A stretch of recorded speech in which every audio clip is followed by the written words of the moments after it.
It's time for this week's episode of Brandon Sports Talk, featuring in-depth interviews from those who are trending in the world of athletics.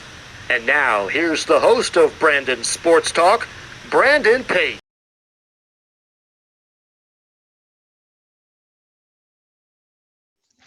Welcome back to Brandon Sports Talk. In today's episode, I had the privilege to interview the North Carolina Wesleyan head tennis coach for men's and women's, Coach Albert Brice. How are you doing today?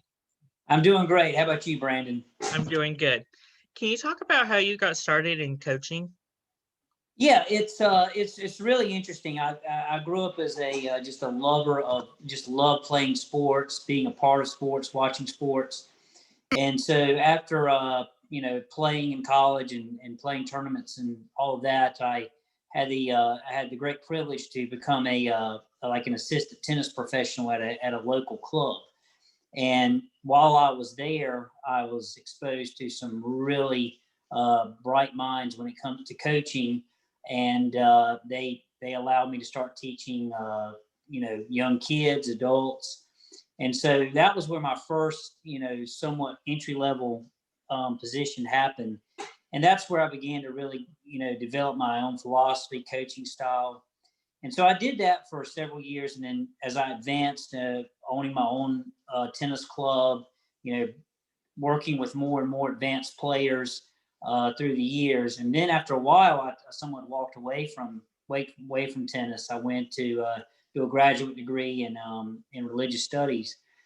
But then I came back a couple of years ago, back in the around 2013, and that's how I really got exposed here at North Carolina Wesleyan. I started working out with some of the players, and before long I was an assistant coach here, and then moved on to head coach. But I would just say that coaching experience has been a progression from working with beginners all the way up to the highest level athlete, and it's just really been a great privilege. That's amazing. Can you talk about your playing time at UNCW?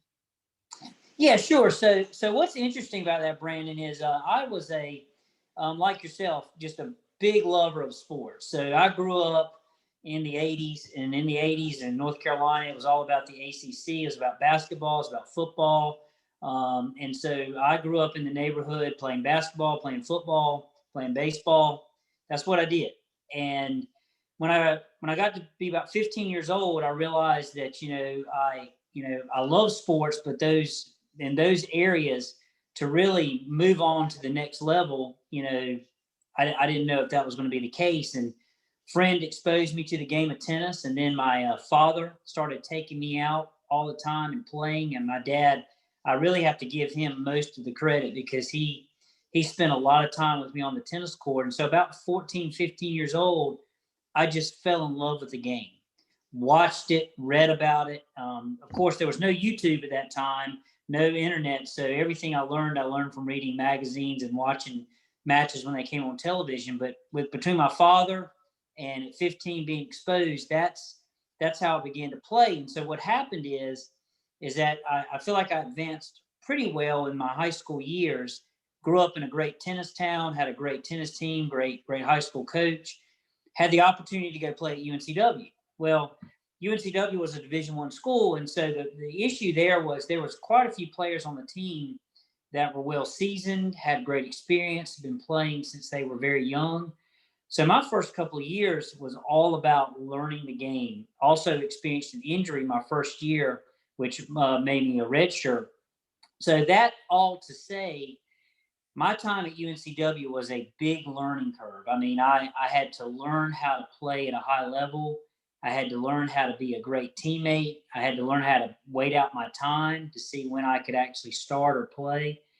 Just learned a ton. And then what actually happened is after my time at UNCW as a player, really in my 20s and 30s is when I really had the most success as an actual player, playing against high level opponents. But yeah, my time at UNCW, great credit to them and the program, because that is where I really was exposed to, guys who compete well, they understand the game well, and they really pushed me to really desire to be the best player I could be. Can you talk about your time playing at North Carolina Wesley and then now being alumni? Yeah. So what's interesting about that is what the reason that I ended up at North Carolina Wesley in my last year of school was because I did desire to go on and coach and play. And so I came back to Rocky Mount, where I'm from, and I still had several hours to graduate. So I enrolled as a transfer here, but at that time there was not a team. They had a team in the 70s and 60s and 70s, and then the team was discontinued. Some programs, as you're aware, they go through that at schools. So the program was not they didn't reinstate the tennis program until the mid 90s. So I did not actually play here, but at that time I was still coaching, working at the local club, playing tournaments throughout the mostly throughout North Carolina, but some in the United States as well. And I wish there had been a team here. I would have had one more year of eligibility and would have loved to have played. But, when I'm looking back on it now, the team that we have here at North Carolina Wesleyan would have competed very well against the team that I played for back in the 80s at UNCW. So that would have been an interesting dynamic if it had been able to happen. Can you talk about? But in answer to your question, though, being an alum here, it's just an amazing feeling to be able to come back and actually coach at the place where I graduated from. That's wonderful. Can you talk about owning and coaching for the Velocity Sports Performance? Yeah, so that's an interesting. I don't know how many of your viewers are aware, but there seems to be a growing trend in the U.S. and all over the world where there's a market for helping people with their athleticism. I mean, a lot of people are, interested in fitness centers and lifting weight, but there's, Velocity Sports Performance was a franchise, and the idea behind it is to be able to help someone maximize their athletic ability. And so when I was probably in my early 30s, and I was a little bit burnt out on coaching, a little bit burnt out with tennis. And I was also starting, just what is my life going to look like in the future? And I discovered this franchise where they actually work with athletes all the way from young athletes all the way up to professional athletes. And so I was very intrigued by that and had the opportunity to become a franchise owner. I did not stay with the organization, but several years. But I will say this. The thing that I really learned about my time at Velocity Sports Performance is there's a big difference, or a distinct difference, between sport-specific skill and athleticism, right? So sport-specific skill is, how you throw a football, your batting stance, the very sport-specific skills. But the conversation that seems to be being had these days is, why is it that athletes seem to be continuing to get better? Well, something that Velocity Sports Performance did, and as well as many other sports conditioning agents, there's tons of them and tons of businesses all over the world.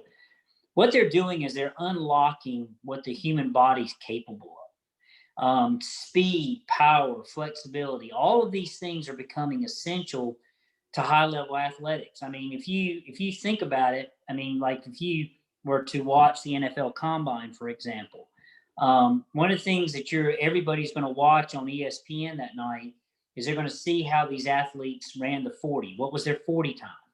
And these components are so based upon not just naturally gifted speed, but what are you doing with your hip flexors? Where's your foot position landing when you make contact with the ground?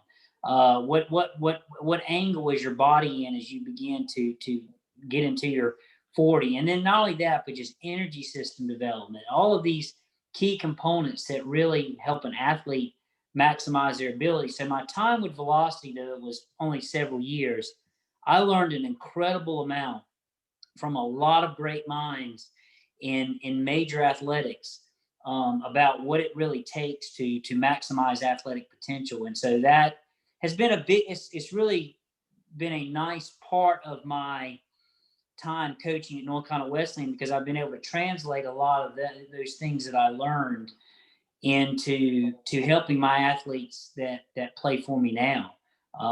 Being able to unlock speed or movement issues, or maybe even injury prevention. What's amazing is that when you really think about college athletics, Brandon, one way that any college coach would probably tell you this, whether they are a major college coach of a major program or someone who's just like me, who's coaching at a small Division III school, injuries can change the game immediately. If a quarterback that is the star of the game goes out, it may change the outcome.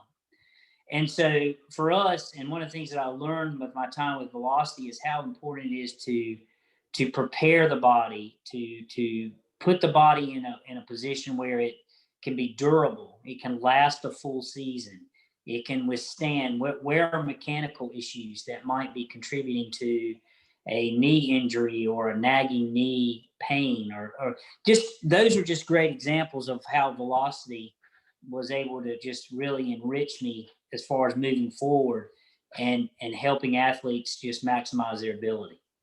That's wonderful that they helped you do that. Yeah. Can you talk about the 2018 season going to the U.S. Southern tournament? Yeah. So actually, to be honest with you, we actually played in 2019 as well. 2020 was when we were abruptly, halted because of COVID. But in 2019, my women's team won their second straight USA South title, and our men's team won their 11th straight USA South title. Now, what was interesting about that year is that the women, that was their second title. They had only won it 3 times in the history of the women's program. So back-to-back 2018, 2019 for the women was really a great accomplishment for those ladies. And the work that they put in and the teams that they were able to win against, that was really special. Now with the guys, that was 11 straight titles in 2019, which, they played with a lot of expectation. There's a little bit of pressure. You've won this many years in a row. When are you going to break through, maybe go a little bit further in the NCAA tournament? All of these things were somewhat, on their shoulders a little more. But that season, that 2018, 2019, those 2 years of winning championships was really, for me, just a great experience to watch young men and young women really enjoy not only competing together to win championships and to excel at their sport, but just the way they were able to do it as a team. And during that year, there were injuries. There were times when some players maybe not be playing as well as they normally have played, and the way they rallied around each other, built each other up. And so, that's what sport is all about at the end of the day is, when you just enjoy competing and seeing the success come out of that. And 2018 and 19 were great examples of that for us here at North Carolina Wesleyan. Even going into the NCAA tournament, making the guys, that was the second year into the round of 16. I thought they played very well against the eventual national champion Emory in that round of 16. So it's been we were really disappointed we did not get to finish the 2020 season. We hope that we can defend both the men and women going into 2021, but we'll have to see. A lot of good teams, a lot of good coaches. You do the best you can and move forward. Can you talk about the process of playing in the NCAA Sweet 16? Yeah, so I think that any coach at any level would probably agree that making it to the NCAA tournament is the pinnacle of the season, right? Whether you're a big-time college basketball player or you're one of the 4 in the football playoff or you're a Division III school and you make the tournament. The reality is that when you make the NCAA tournament, you're competing against your peers and your opponents of that year, they're the best of that year. They're the best of the class. And so what we've discovered as we've played in this NCAA tournament over the last couple of years is the level of coaching is amazing. The men and women that are actually coaching in these tournaments, they know their craft. They're maximizing the potential of their players, the heightened competitiveness of it. And so when you make the round of 16, when you play in that match, you have already reached a place where your opponent is a worthy opponent. And we found this to be the case with Emory University those 2 years that we made the round of 16. And they're well coached. They're very competitive.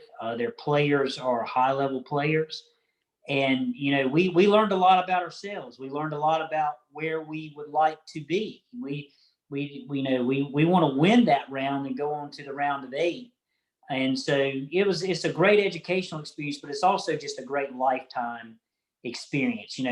My players hopefully will tell their children and their grandchildren about what it's like to compete against the very best. And, that's what's so wonderful about the opportunity that they were able to have. That's wonderful. What are some more of your accomplishments for the men and women's tennis program? Well, I think we may have already addressed it, but the men in 2019, that was their 11th straight USA South regular season and USA South tournament championship, 11 years in a row. And in those 11 years, they had not lost a conference match. So it's been quite a remarkable feat for the men. And a lot of, I'm just a part of that story. There's other coaches that have been a part of those 11 years. The ADs that have been a part of those 11 years, John Thompson, Aaron Denton, the presidents of the college, Dr. Duff, Dr. Clark. I can name a few others if I, had the time, but a lot of people have been a part of that experience.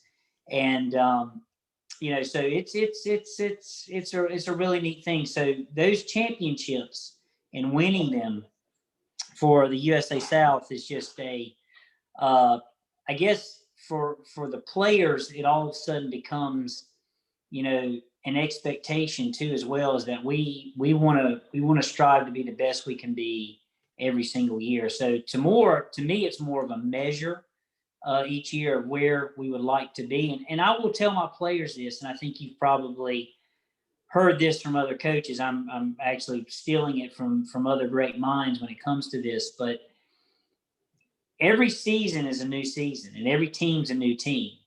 And so the championships that precede you take pride in that, but those teams accomplish that. You are continuing on to do that. So that's really the big part of that, is that they have to recognize that each year is a different year. Take pride in the legacy and the tradition that's been built on those championships, but recognize each year you have to continue that tradition. Can you talk about the recruitment process at North Carolina Wesleyan? Yeah. So tennis is a fascinating sport. It's a global sport. It's one of the most popular sports in the world. And so we have quite a few international players that play for us, and international recruiting. I mean, if I'm looking at my board right now, this team, just give me a second. I'll try to count the countries. 1, 2. But we probably this year in the spring, between the men's and women's team, we will represent almost 18 nations. So we recruit from all over the world, and it's a wonderful experience because it's you learn about different cultures, you learn about different kind of the way people train in different areas of the world. Sports training is not always the same in every aspect of the world, so that's an interesting piece too. But recruiting is to be honest with you, when you're speaking with a recruit, just like I believe you've made this comment about what you do, Brandon, which I really appreciate about the way that you go about things. You have to do your research and you have to be prepared. And so when we speak to any recruit, we need to know about their game. We need to know about, where they're from, their past experience. And then that recruiting process, you learn a lot about, you have to be willing to engage them and their families, learn about their family, learn about their, how they go about preparing as a tennis player. How's the classroom? What, are they doing well in school? What are their study habits like? Because all of these things that when you arrive to play, they're going to be very important to your success. And so we like to learn about the entire person through the recruiting process. And we also like to be very transparent. We open it up. We like them to ask us questions. I'm willing to answer questions about my family, my personal life, things that I'm doing off the court. I'm willing to share experiences as much as I possibly can with other players, how that has been throughout the years of coaching. So it's a give and take conversation to try to convince someone to come and play in your program. That's wonderful. What is the official visit like for this tennis program? An official visit would obviously include, time with our admissions department. An official visit on campus would include a tour, potentially meeting a faculty member of a major that you might be interested in. They usually, if they can come during the season, they can witness or they can watch a practice or watch a match. I generally, anyone that visits, we try to encourage them to visit during the season so that they can actually maybe watch a match or watch a practice. Because to be honest with you, when you watch our team play and you watch them practice, a recruit will probably leave here with a pretty good understanding of that we have a nice high level team, but more so the energy and the enthusiasm and the work ethic that we demand of our players. They would see that firsthand, and that's really important, because going back to your recruiting question, one of the things that I often tell my recruits is, you're going to have to bring the energy every single day, right? I love to research and watch and learn from other coaches. And I remember, I think it was about 2 years ago, maybe a year ago, I was actually able to watch a segment where Mike Krzyzewski was speaking to his, I guess, his new team that year. And he basically made a statement to him: I want you to be as tough as your mom, and I want you to be able to spend time in the gym. I'm paraphrasing, so I may have some of that wrong, but the gist of it was, be willing to come to the gym every day, work. So be willing to come to the tennis court every day and work and give it your very best for your teammates, for yourself, work selflessly, and be tough. There's a lot of things going on as a college athlete. You have papers due, you have exams, you have laundry to do, you have meals to prepare if you're not eating in the cafeteria.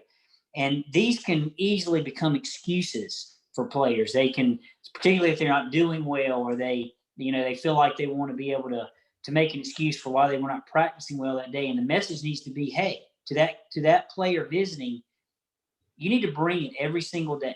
You need to be able to bring your very best every day. There's got to be a certain level of toughness to you when other things might not be going as well as you would like them to go.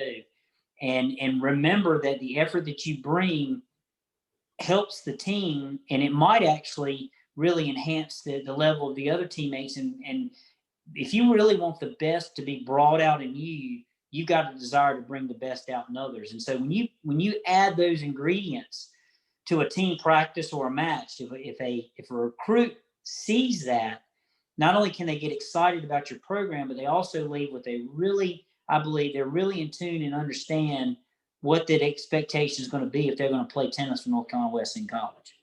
What advice would you give upcoming high school athletes looking to play in college?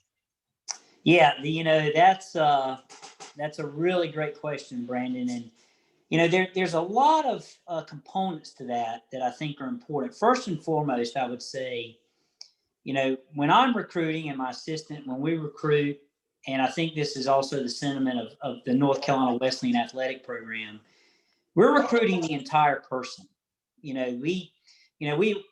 What are you doing with your free time? Social media now has really changed the world. Are you being careful at the things that you're posting on your social media account? People, if you're going to come play college tennis or you're going to play athletics at any college, there's a level of professionalism that's expected of that athlete. And so are you doing things the right way on and off the court or on and off the field? Are you spending time? Are you someone who, serves the community? Are you spending time, helping out your community? Also, what are you doing in the classroom? What are your, if you're not excelling in the classroom or you're not doing as well as you could possibly be doing in that classroom, get help, tutors, talk to your teachers, tell them, look, my desire is to go on and to play college athletics, and right now I'm struggling. I've got a D in your class, and so what do I need to do to get up to a C or a B? Be very engaged in the entire process. And then from the athletic standpoint side, the one thing that you have to understand about being a college athlete, whether you're a golfer, tennis player, baseball player, whether you play an individual sport or what they consider to be a team sport, college athletics is all about the team.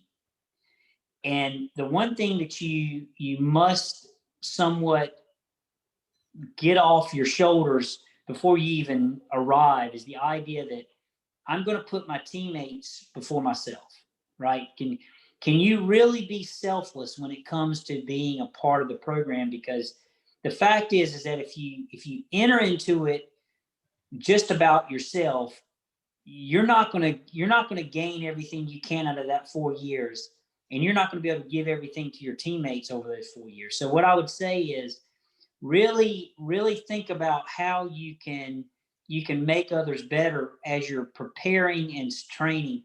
And then the last thing I'd say on the athletic side is really make sure that you're paying attention to the tactical aspect of your sport.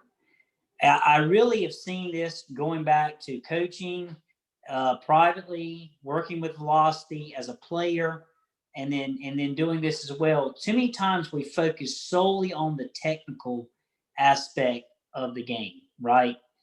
And there needs to be an understanding, study what, let's just use tennis as an example.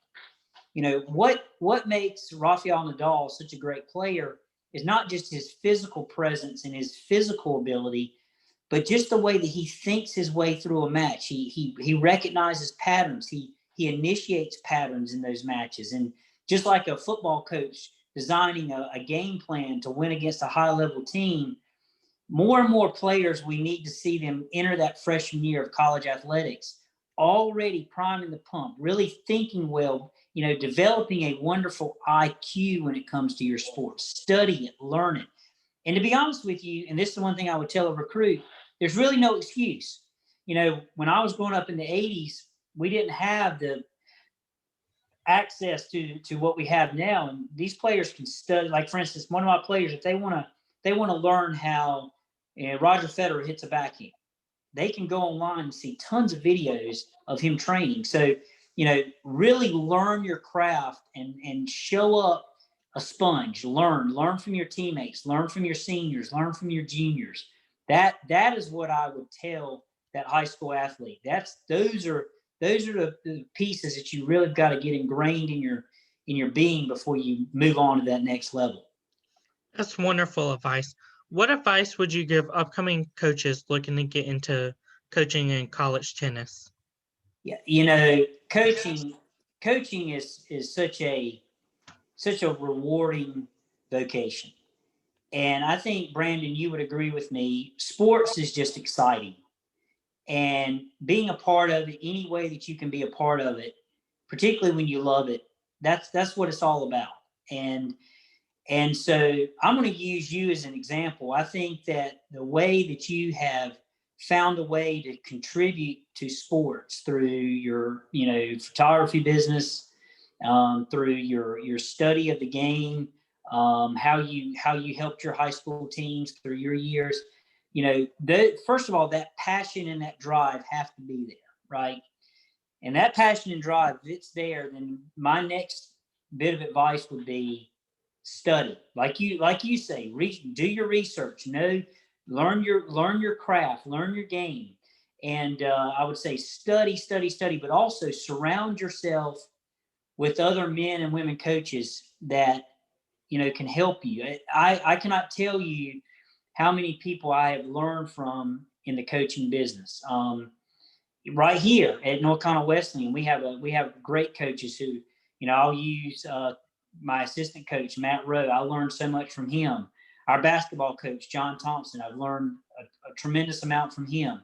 Our athletic director, Aaron Denton, he teaches me well. But finding men and women that can really help you learn your craft. And then also, if you're really looking to break into the college coaching business, you have to be willing to serve. You have to be willing to volunteer, reach out, send emails, expose yourself to as many programs as you can, and just keep knocking on doors, and eventually those things will open up. But when you get through that door, make sure when you walk through that door, you feel like you're trying to contribute. You want to be able to show where you've learned a lot about the game, you've studied the game, you've paid attention to that particular program, you've looked at their history, maybe you've been able to view some of their matches or games on video, and these are some of the things that I've seen. This is what I really noticed about you, Coach Joe. What you bring to the table. This is your style. This is what I really like.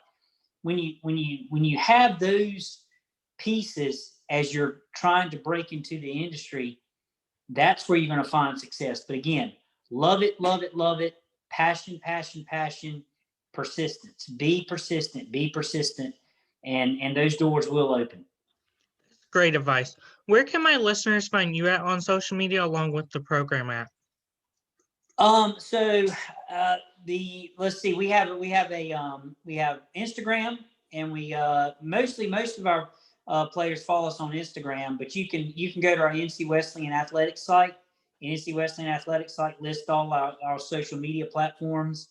But a lot of people follow us on our Instagram account, NCWC Tennis. So that we would love for many people to follow us as they can. We hope to eventually maybe even live stream a few matches, but the website is always a great source as well. That's wonderful. Thank you again, Coach Albert, for your interview, and best of luck. Brandon, thank you, and good luck with all your endeavors, and hope that you will continue to strive and grow your podcast. And I thank you for all the work that you are doing for sports. Thank you. You can find Brandon Sports Talk on Facebook at Brandon Sports Talk, Instagram at Brandon Sports Talk, Twitter at @talk_Brandon, and you can find me on YouTube at Brandon Sports Talk. Don't forget to like, comment, and subscribe. Thank you again, Coach Albert, for your interview, and best of luck. Best of luck to you as well. Thank you. You've been watching Brandon Sports Talk. Please feel free to like, share, and subscribe to Brandon Sports Talk on social media and on YouTube.